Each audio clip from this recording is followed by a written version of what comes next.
தீமைகள் எவ்வளவாக இருந்து கொண்டிருக்கும். சகோதரர்களே, இது இப்னு உமருடைய வரலாறு, வீரமிக்க ஒரு ஈமானிய வெளிப்பாடு. உங்களுக்கு தெரியும் ஹசனுல் பஸரி ரஹிமஹுல்லாஹ் அவர்கள், இவர் மிகப்பெரிய பேணுதலான ஒரு இமாமாக இருந்தார், மிகப்பெரிய ஒரு அறிஞராக இருந்தார். ஆனால் லூஸ்தனமான பேணுதல் இருக்கவில்லை. எப்படி தெரியுமா? இப்னு உமர் ரலியல்லாஹு அன்ஹு அவர்கள் மிக பேணுதலானவர்கள், ஜாஹித். சூஃபியாக்கள் எல்லாம் இன்று ஹசனுல் பஸரியை முன்னிலையில் வைப்பார்கள். ஆனால் அவர் எப்படி பேணுதலாக இருந்தார் தெரியுமா? பேணுதலானவர் தான். ஒரு முறை திருமண சாப்பாட்டுக்கு போகிறார்கள், நிறைய சாப்பாடு எல்லாம் வைக்கப்பட்டிருக்கிறது, வகை வகையான சாப்பாடு. ஹசன் பஸரி எடுத்து சாப்பிட்டு கொண்டிருக்கிறார். அவருக்கு பக்கத்தில் இன்னொரு சாலிகான மனிதர் கையை கட்டி கொண்டிருக்கிறார். சாப்பிடுங்கள் என்றார்கள். இதெல்லாம் உலக பற்றின்மைக்கு என்னது, இதெல்லாம் திண்டம உலக பற்று இல்லாம பண்ணு மாதிரி அவர் சொல்றாரு. அப்ப அவர் கேட்கிறாரு, உலகத்திலேயே மிகப்பெரிய அருளான தண்ணியை குடிக்கிறீங்களே கேட்டாரு. தண்ணியை குடிச்சிட்டு அதை விட கேவலமான இதை தின்னாம இருக்கிறதுல என்ன பற்று? நீங்க தண்ணியை குடிக்காம இருந்து இதை தின்னாம இருந்தீங்கன்னா நீங்க பற்றுள்ளவர் நான் ஏத்துக்கலாம். உலகத்திலே அல்லாஹ் தண்ணி இல்லாவிட்டால் உங்களுக்கு கொண்டு தருவன் யார் என்று கேட்கக்கூடிய தண்ணீரை குடிச்சுக்கண்டு நீங்க இதை தின்னாம பற்று என்று சொல்றீங்களேன்னு கேட்டார். குருட்டுத்தனமான பற்று அவரிடத்தில் இருக்கவில்லை. அல்லாஹ் ரசூலும் சொல்லி தந்த பேணுதல் அவரிடத்தில் இருந்தது. இந்த ஹசனுல் பஸரி இவரை நிறைய ஹஜ்ஜாஜ் பின் யூசுப் கொல்ல பார்த்தார் பல முறை. ஆனாலும் ஹஜ்ஜாஜ் பின் யூசுப்பே உருகி தலை குனியக்கூடிய அளவுக்கு சில வார்த்தைகளை ஹஜ்ஜாஜ் பின் யூசுப் படிப்பினை பெறக்கூடிய அளவுக்கு பேசிய ஒரு வீரர் இவர் தான். அவர் நினைக்கின்ற அளவுக்கு பேசிய ஒரு வீரர் ஹசனுல் பஸரி. அவருடைய பேச்சுக்களில் ஒன்றுதான், ஒரு முறை கொலை செய்வதற்காக ஹசனுல் பஸரியை வந்த, அதாவது அரச மாளிகைக்குள் அழைக்கிறார். கொலை செய்வதற்காக நிற்கிறார்கள். அப்பொழுது ஹசன் பஸரி அங்கே இருந்து கேட்கிறார், கம் பைனக வ பைன ஆதம் மினல் ஆபா, உனக்கும் ஆதமுக்கும் இடையில் எத்தனை தந்தைமார்கள் உனக்கு வந்து போய் விட்டார்கள் என்று கேட்கிறார். கஸீருன் கஸீருன் கஸீர், நிறைய நிறைய பேர் வந்து போய் விட்டார்கள். அவர் சொல்லுகிறார், நிறைய பேர் வந்து விட்டார்கள். கேட்கிறார், ஐனஹுமுல் ஆன், இப்ப அவங்க எங்கே கேட்கிறார். இப்பொழுது அவர்கள் எங்கே கேட்கிறார்கள்.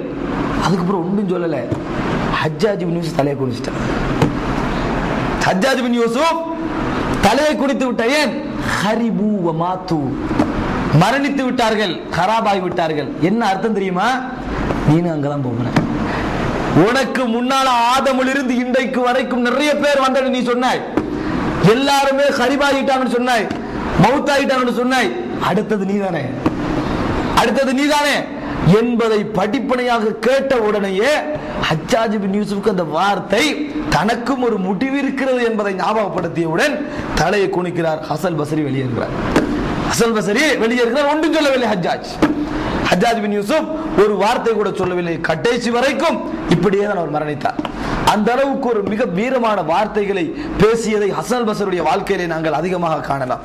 அது மாத்திரமல்ல சகோதரர்களே, சுஃபியான தௌரி, இவர்கள்லாம் ஹதீஸ் கிதாபுகள் நாங்கள் நிறைய கேள்விப்பட்டிருக்கோம். சுஃபியான தௌரி வெறுமனே லைஃப் சஹி மட்டும் பேசிட்டீங்க. அவங்க இது லைஃப், இது சஹீஹ், இது ஹராம், இது ஹலால் மட்டும் பேசிட்டீங்க. அவருடைய ஈமான் வீரமிக்க ஈமானாக வெளிப்பட்டு கொண்டே இருந்தது. எந்த நேரத்திலும் வீரம் என்பது அவரிடத்தில் இருந்தது. எந்த மன்னராக இருந்தாலும் சரி அடிமைப்படக்கூடியவர்களாக இருக்கவில்லை. எந்த அளவுக்கு என்றால், ஹதீஸ் கலை அறிவிப்பாளர் வரிசைகளே சில இமாம்கள் இப்படியும் விமர்சனம் செய்வார்கள். தகல அல சுல்தான், இப்படி தகல அல சுல்தான், அடிக்கடி ஆட்சியாளருடைய மாளிகைக்கு போய் வருபவராக இருந்தார். விமர்சனம். போனா என்ன? வாங்கினார் அர்த்தம். போனால் என்ன? வாங்கி காலியா, ஒரு ஆட்சியில காலி ஆயிக்கிறாரு, போய் வரலாம். ஒரு ஆட்சியில இராணுவ தளபதி ஆயிக்கிறாரு, போய் வரலாம். ஒரு சுஃபியான தௌரி, ஒரு இமாம் ஜுஹ்ரி, ஒரு மாலிக் இப்னு அனஸ், எந்த பொறுப்பும் ஆட்சியில் இல்லாதவர்கள் அடிக்கடி ஏன் போய் வர வேண்டும்? ஏதாவது எடுக்கிறார் என்பது அர்த்தம். எடுத்தால் கூடாது சொல்லவில்லை. ஹதீஸ் கலையில் சில இமாம்கள் அவர்களை எடுக்கவில்லை. ஹதீஸ் கலையில் சில இமாம்கள் அவர்களை எடுக்கவில்லை. ஏன் அந்த இமாம்கள் இப்படி பயந்தார்கள் என்றால், எடுத்தால் மாற வாய்ப்புண்டா இல்லையா என்று சந்தேகப்பட்டார்கள். ஹதீஸ்களிலே வார்த்தை கூட்ட குறைய வாய்ப்புண்டா என்று சந்தேகப்பட்டார்கள். அச்சத்திலாவது பயத்திலாவது, வேணுமென்றில்லாவிட்டாலும் பயத்திலாவது என்று சந்தேகப்பட்டார்கள். இது ஒரு விமர்சனம். இந்த விமர்சனம் அங்கீகரிக்கப்படாது. ஹதீஸ்களிலே யாரும் இமாம், பெரிய இமாம் ஜுஹ்ரி கூட, இமாம் ஜுஹ்ரி அவர்கள் கூட ஆட்சிக்கு போய் வந்திருந்தார்கள். நிறைய பேர் அட்வைஸ் பண்ணுவதற்காக போவார்கள். இந்த விமர்சனம் அங்கீகரிக்கப்படுகின்ற விமர்சனமும் அல்ல. ஆனால் அப்படியும் விமர்சித்தார்கள். காரணம், அது ஒரு கோணத்தில் சரியாக இருந்ததுதான். ஆனால் இந்த சுஃபியான் தௌரி ரஹ்மத்துல்லாஹி அவர்கள் கௌபாவை தவாஃப் செய்து கொண்டிருக்கிறார். அன்றைய அப்பாசிய கலீஃபா அபு ஜாஃபர் அல் மன்சூர் அவர் வருகிறார். அப்பாசிய கலீஃபா என்றால் நான் சொன்னது போன்று பெரும்பகுதி உலகத்தில் எந்த சாம்ராஜ்யமும் ஆளாத அளவுக்கு இஸ்லாமிய சாம்ராஜ்யம் இருந்தது. அந்த சாம்ராஜ்யத்தின் மன்னர் அப்பாசிய கலீஃபா தவாஃப் செய்கிறார். ஆனால் அன்றைய இமாம்களுக்கு மிகப்பெரிய மதிப்பு இருந்தது அரச சபையிலே. அவர்கள் ஒரு வார்த்தைக்கு அவர்களுடைய வாயிலிருந்து ஒரு வார்த்தை எடுப்பார்கள் என்றால் எந்த விஷயத்தை முதலாவது செய்ய போவதால் அங்கேதான் அனுப்புவார்கள். அவர்களுடைய அனுமதி அந்த சமுதாயத்தில் எடுக்க பார்ப்பார்கள், மக்கள் பின்னால் இருப்பார்கள் என்பதனால். அதனால் நிறைய அவர்கள் மதித்தார்கள். இந்த சுஃபியான தௌரி தவாஃப் செய்கின்ற பொழுது அபூ ஜாஃபர் மன்சூர் தனது கையை இப்படி வைக்கிறார், தோளிலே தட்டுகிறார். திரும்பி பார்க்கவில்லை சுஃபியான தௌரி, யார் என்று தெரியாதனால. இவர் கேட்கிறார், ஹல் தஅரிஃபுனி, என்ன யார் உனக்கு தெரியுமான்னு கேட்கிறாரு. அவருக்கு தெரியும், ஆனா இப்ப அவர் இருக்கிறான்னு தெரியாது. ரெண்டு பேரும் தெரிஞ்சவங்க தான். தெரியுமான்னு கேட்கிறாரு. சரி, உங்களை எனக்கு தெரியாது. பல் கபலத்துக்கு கபலத்து ஜப்பார், உங்களோட புடிக்கு தானே அது பெரிய அட்டுக்கியால கூடிய ஒத்தண்ட புடி மாதிரி தான் விளங்குது, திமிரி பிடிச்சத்தோட புடி மாதிரி விளங்குது, ஆனா உங்களை எனக்கு தெரியாதுன்றார்.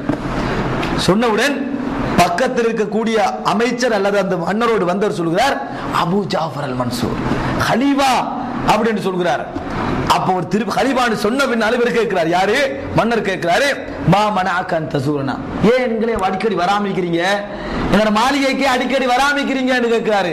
அவர் சொல்றாரு, ஏன் தெரியுமா வராமிக்கிறோம், அல்லாஹ் தஆலா சொல்லுகிறான், லா தர்கனு இலல்லதீன ஸலமு ஃபதமஸ்ஸகுமுன் நார், அநியாயம் இழைத்துக் கொண்டிருக்கக்கூடிய கூட்டத்தோடு நீங்கள் வளைந்து செல்லாதீர்கள், உங்களுக்கு நரகம் தீண்டு விடும் என்று அல்லாஹ் சொல்லுகிறான். அதனால் தான் வராமல் இருக்கிறோம், அதனால் தான் நான் வராமல் இருக்கிறேன் என்று சொல்லி திரும்பி பார்க்காமலே சொன்னார். என்ன ஒரு தைரியம், என்ன ஒரு வீரம் இருக்க வேண்டும்.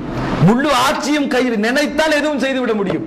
லா தர்கனு இலல்லதீன ஸலமு ஃபதமஸ்ஸகுமுன் நார், அநியாயக்கார கூட்டத்தோடு வளைந்து செல்லாதீர்கள், உங்களுக்கு நரகம் தீண்டி விடலாம் என்று அல்லாஹ் சொல்லுகிறான். அதனால் தான் வராமல் இருக்கிறேன் என்று சொன்னார். வீரம், ஈமான் என்பது எனக்கு பெரிது, உனது பதவி பட்டம் பணங்களை விட உனது ஈமான் பெரிது என்று நினைத்தார் இமாம் சுஃபியான் தௌரி ரஹிமஹுல்லாஹ் அவர்கள். சகோதரர்களே, அதுபோன்று நாங்கள் பார்க்கிறோம், இந்த வசனம் நான் சொன்ன இந்த குர்ஆன் வசனம் ஹூத் 113 வரக்கூடிய வசனம், சூரா ஹூதிலே 113 வரக்கூடிய வசனம். இமாம் இப்னுல் ஹுதையா மிகப்பெரிய ஒரு இமாம், ஷியாக்களுக்கு நஞ்சாக வாழ்ந்து விட்டு மரணித்த ஒரு இமாம். அது மாத்திரமல்ல, ஹக்கு என்று சொன்னால் யாராக இருந்தாலும் முன்னால் சொல்லி போட ஒரு இமாம். இந்த இமாம் இப்னுல் ஹுதையா அவர்கள் அன்றைய காலத்திலே பள்ளிகளில் மஜ்லிஸ்கள் நடக்கும், ஹதீஸ் வகுப்புகள் நடக்கும், ஆயிரக்கணக்கான 2000 பேர் கலந்து கொள்வார்கள். அந்த வகுப்பிலே பெரிய அமைச்சர்மார்கள், கவர்னர்கள், அரசாங்க காதியார்கள் எல்லோரும் வந்திருப்பார்கள்.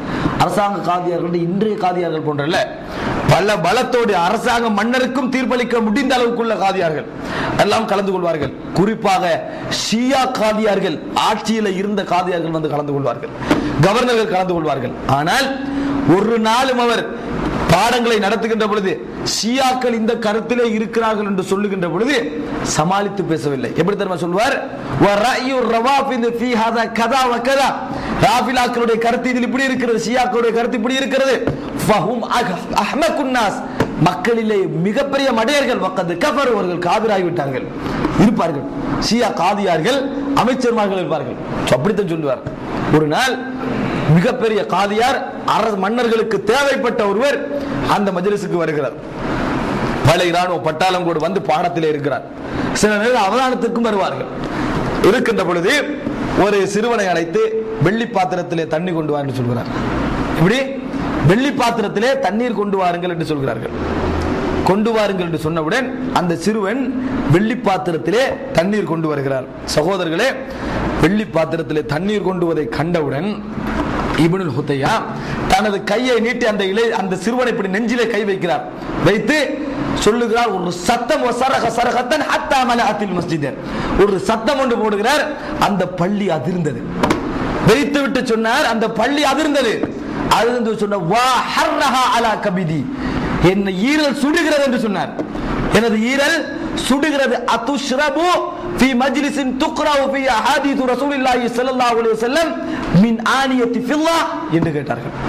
நபி அவர்களுடைய ஹதீஸ்கள் வாசிக்கப்படுகின்ற மஜ்லிஸிலே வெள்ளி பாத்திரத்தில் தண்ணீர் குடிக்கலாமா? வெள்ளி பாத்திரத்திலே நபி அவர்களுடைய மஜ்லிஸிலே வெள்ளி பாத்திரத்திலே தண்ணீர் குடிக்கலாமா என்று சத்தமிட்டு விட்டு சொன்னார். எடுத்துக்கொண்டு போன்னு சொன்னார். பெரிய ஒரு காதியார் மன்னர்களுக்கு தேவைப்பட்டவர் ஷியாக்காரர், இவர் அஹ்லுஸ் சுன்னah வல் ஜமாத்தை சேர்ந்தவர். சத்தமிட்டு சொல்கிறார், வா ஹர்ரஹா அலா கபிதி, எடுத்துக்கொண்டு போனார். நபியோட ஹதீஸ் வாசிக்கின்ற மஜ்லிஸிலே வெள்ளி பாத்திரத்தில் தண்ணீர் அருந்துவதா, கொண்டு போய் என்று சொல்கிறார்கள். சகோதரர்களே, நான் ஹக்கை சொன்னால் போதும் என்று மாத்திரம் நினைக்கவில்லை, நான் சொல்லுகின்ற மஜ்லிஸும் ஹக்கோடு இருக்க வேண்டும் என்று நினைத்தார். நான் சொல்லுகின்ற மஜ்லிஸும் சமாளிக்கக்கூடிய மஜ்லிஸாக இருக்க கூடாது என்று நினைத்தார்கள்.